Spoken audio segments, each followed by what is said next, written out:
ఇంకోటి అక్కడ పెట్రోలింగ్ పోలీసులు వచ్చారు. వాళ్ళు వచ్చిన తర్వాత కూడా నాకు సేఫ్ అనిపించలేదు అని మీరు అన్నారు. అంటే తెలంగాణలో పోలీసింగ్ వ్యవస్థ నెంబర్ 1 పోలీసింగ్, దాని గురించి కూడా మీరు కామెంట్ చేశారు. దాన్ని ఎలా అనుకోవచ్చు? కామెంట్ చేయలే, నా ఒపీనియన్ పెట్టాను.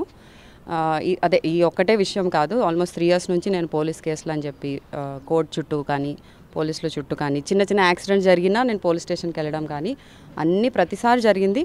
ప్రతిసారి ఒక అమ్మాయిలాగా వాళ్ళు మమ్మల్ని చూసి కింద నుంచి పైన చూసి నెక్స్ట్ మీరు ఏం చేస్తారు, ఆర్టిస్ట్ అంటే ఇంకా చిన్న చూపు వచ్చేసి వాళ్ళు అసలు ఆ కేసుని వాళ్ళు సీరియస్ కూడా తీసుకోకపోవడం, కేసు ఫైల్ కూడా చేయకపోవడం జరుగుతుంది.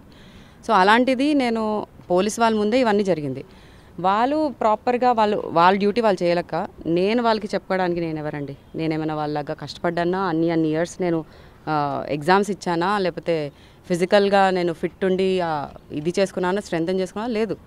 సో వాళ్ళంతగా వాళ్ళు ఓన్గా వాళ్ళ డ్యూటీని కరెక్ట్ చేసుకుంటే నాకు చాలు. నాకు మొత్తం పోలీస్ వాళ్ళ మీద ఇలా ఉంది అని కూడా నేను చెప్పను.